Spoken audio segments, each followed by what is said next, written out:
Rav Easy. I'm not sure if that's a pronunciation, but I'm gonna guess it's Rav Easy. Said, can you show the difference between PV and wool? What is the difference between poly-viscose cloth and wool cloth, Rocky?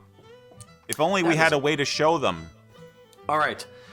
The difference between polyviscose and wool.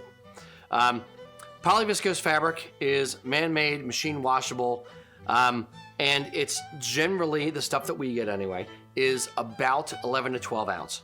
Wool can come in 10 ounce, 11 ounce, all the way up to like 16, well, really much lower and much 18 higher. and 20, The typical stuff from the mills in the UK are 10, 11 ounce on the low end and 16 ounce or so on the high end. Now, what does that mean practically? This is 16 ounce wool. This is 12 ounce polyviscose. The set size is a little bit larger because the individual yarns, the threads that go into weaving this cloth are thicker than the threads that go into this. We can increase this thread count a little bit so that it looks and that the set size matches this one, but you don't have to. Hand, like stiffness wise, this is, the PV is a tiny bit floppier than 16 ounce, but it's not substantially so. The main difference is in the feel. You can feel wool. Wool feels like wool. The PV right. Feels like a very, very thick cotton. Like if you think of the thickest bed sheets you've ever had, the highest thread count Egyptian cotton, and then double it. That's effectively what this feels like. It feels like super thick cotton, but it's a man-made machine washable fabric. Now, just to show you the difference between this and this in the same weight. This is polyviscose McGregor Modern. This is wool McGregor Modern. And the set size, now the mill may have monkeyed with the thread count to be the same. The thing that I want to point out is the twill lines, the little diagonal lines. The twill lines of 11 ounce cloth, whether it's wool or polyviscose, if the thread count is the same, the twill lines are going to be a little bit less pronounced than, let's say, 16 ounce cloth. In 16 ounce, the individual yarns are going to be thicker. Therefore, the diagonal lines, the twill lines of the fabric, are going to be a little bit more pronounced. You're going to be able to see them a little bit better. Here's the twill lines from wool. Here's PV. You know what I can see, though? The sheen. There's a different sheen to them because there's more of a nap on the wool than on the PV. So I can see the way the light was playing off them was a little different.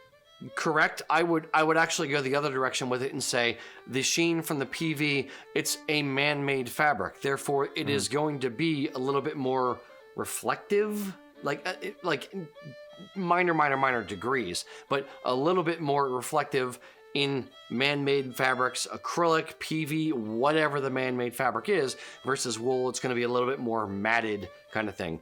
But the main difference is going to be in the size, the thickness of the twill lines, and to some degree the size of the set if the thread count is exactly even, but it's never exactly even. Each mill is going to pick even the center white stripe in this.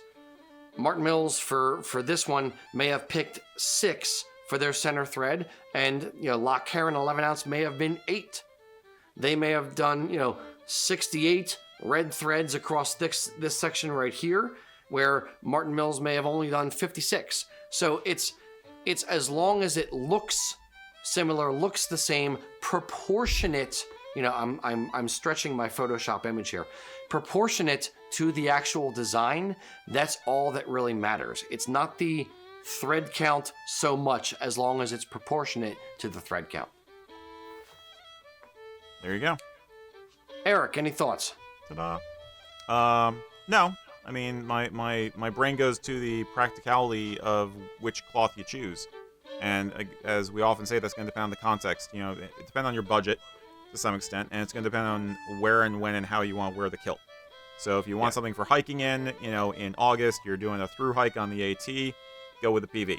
If you want something for going to a burn supper and for wearing in cooler weather, and that's the perfect, beautiful representation of your tartan, and just has that lush, thick, heavy feel to it, and has a great swish when you walk, then go with the wool.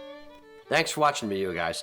I'm happy that there are so many people who are inspired by two overweight, bald dudes blabbering on for hours and hours about our heritage. Thanks for watching. If you dig what we're doing, remember, subscribe to the channel, ring the bell, you get the notifications on everything we're doing, and until we see you next time, Slanjava.